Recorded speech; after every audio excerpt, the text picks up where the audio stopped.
Dreamboats was to get the women out on the water, and that was the original concept, and it was pretty exciting. We would go out every Wednesday in October and go on some fantastic boats. I loved that. I loved the opportunity to sail. And I sailed with some pretty fantastic women. Nancy Rogers in particular, she could feel the water and how she maneuvered that boat. It's pretty amazing.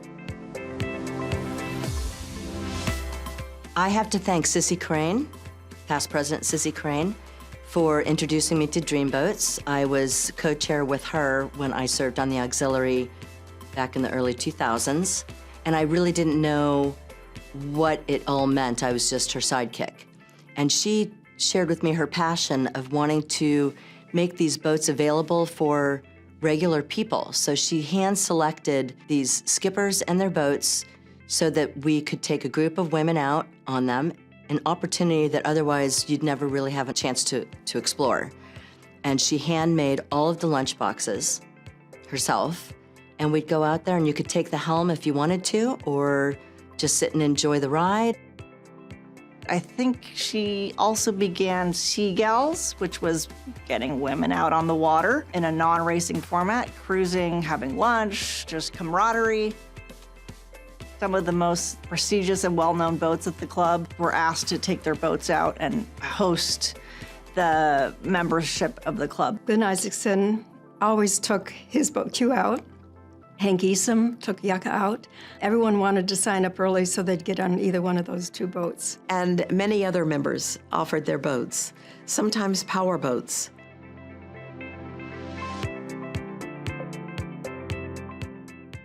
When I was president, I was very active with Dreamboat. We sailed every Wednesday in the month of October. There were 4 Wednesdays from 10 to 3, included a lunch on these members' boats, and always out of the San Francisco Yacht Club.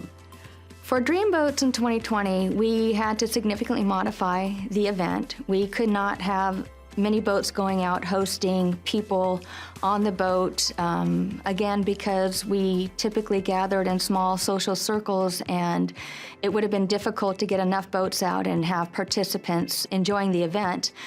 Also, this was a time when everybody at the club was thirsty for social gatherings, just interactions, and so we decided to bring the Matthew Turner to the club. And I believe Leslie Ruland was chair that year, and this was her idea. And it was kind of a stretch for us because we understood that it was going to require a certain number of participants to make it worth the investment. However, we did feel that if we lost money in this investment, it wouldn't be a bad thing because it was helpful to the club and the whole club benefited to be again in a social environment with our friends.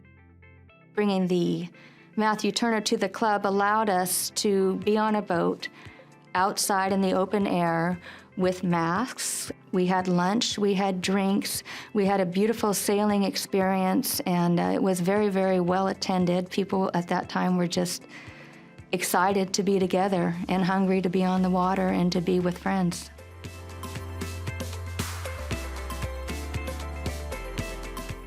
My favorite story about Dreamboats is when I was put on a boat with a bunch of old broads, and I say that lovingly. They were amazing women. I think Lois Limbaugh was one, maybe Nancy Rogers. I mean, these women who have sailed out of the club forever.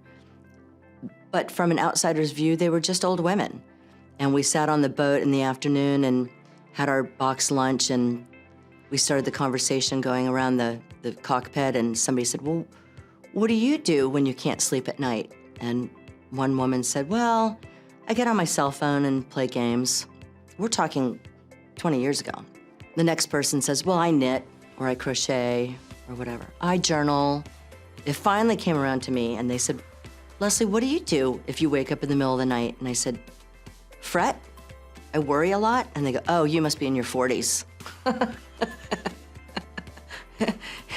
I love that because these women were the women who came before me and really made an impact on our women's sailing. They were the Seagulls. They were out there competing without any recognition whatsoever. And they just were out there for the passion of being on the water. It was lovely.